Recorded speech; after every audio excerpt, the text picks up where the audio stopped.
Berjumpa lagi dalam permenungan kita edisi Jumat 23 Oktober 2020 dalam pekan ke-29 masa biasa.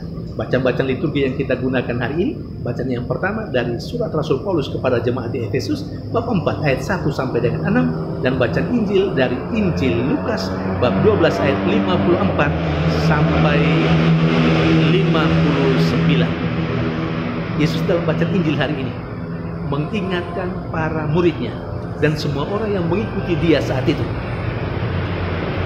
bahwa mereka punya kemampuan intelektual untuk bisa membaca tanda-tanda alami, lalu pada akhirnya mengerti apa yang akan terjadi sesudah tanda-tanda alami itu nampak di hadapan mereka.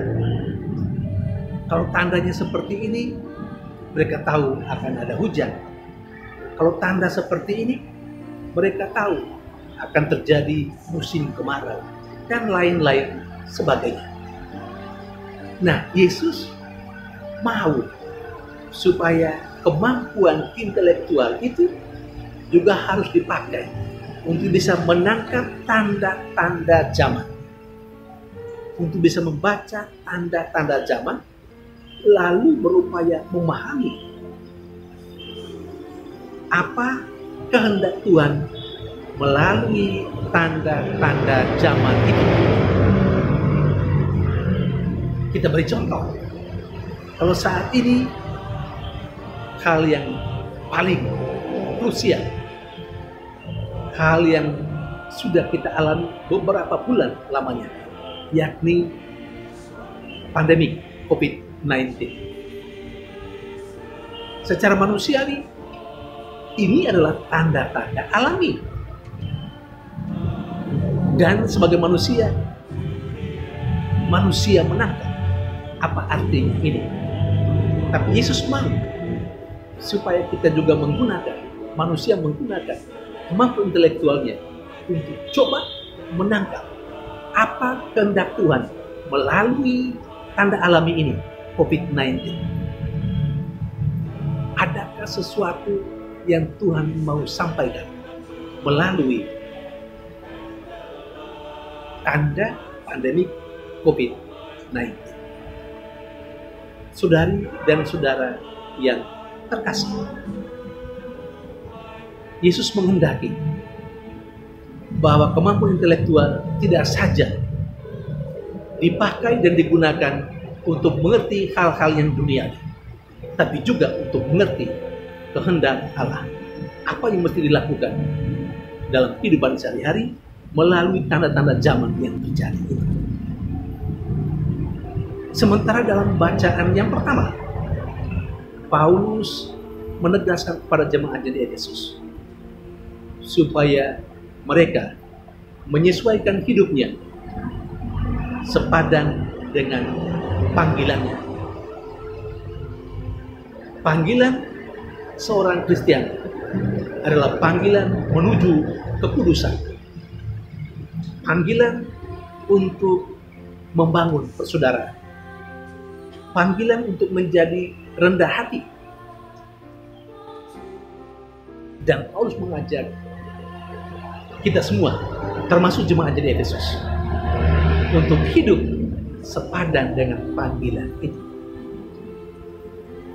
Orang bisa menjadi kudus dengan menghayati hal-hal sederhana, dengan menghayati hidupnya sehari-hari sesuai dengan kehendak Allah. Dalam persekutuan hidup bersama dengan orang lain, orang diajak untuk tidak sombong, tapi rendah hati, saling menghormati, tidak saling mencurigai. Kekudusan juga bisa dibangun ketika orang bisa menata kehidupannya, bersaudara dengan yang lain, tidak membenci yang lain, melihat yang lain sebagai sahabat untuk dicintai dan dikasihi, bukan untuk dibenci. Ini semua membutuhkan yang namanya kemampuan intelektual. Saudari dan saudara yang terkasih, kita harus realistis juga. Kita boleh melihat di sekitar kita bagaimana hidup yang kita alami. Kita tahu bahwa banyak orang-orang yang punya kemampuan intelektual yang tinggi.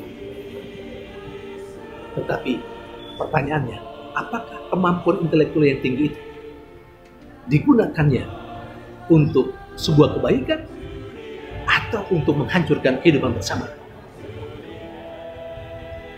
Jangan sampai bukan orang lain yang melakukan itu, mungkin juga kita. Maka kita diingatkan, baik oleh bacaan pertama maupun oleh bacaan Injil hari ini, supaya kita membangun kehidupan yang baik dalam kebersamaan dengan orang-orang lain, dengan menggunakan kemampuan yang dianugerahkan Tuhan untuk sesuatu yang baik, bukan untuk sebuah kehancuran. Saudari dan saudara yang terkasih, semoga kita tidak menyia-nyiakan kemampuan yang ada dalam diri kita yang diberikan Tuhan. Semoga kita menggunakannya secara baik, secara benar, secara positif, dan bukannya kita menggunakannya untuk sesuatu yang tidak bagus bagi kebersamaan hidup. Tuhan memberkati.